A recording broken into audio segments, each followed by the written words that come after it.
Welcome to this DelftStack tutorial video. In today's tutorial, we will learn how to remove the black background in Google Chrome. The simplest way to remove the black background is by checking if you have dark mode turned on in your settings. Go to your settings and look for modes. As you can see, I have dark mode enabled. Just click on it and change it to light.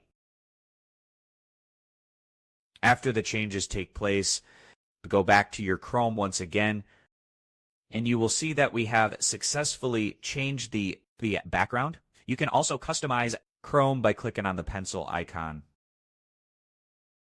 and changing the theme from here directly by clicking on dark or light as you prefer.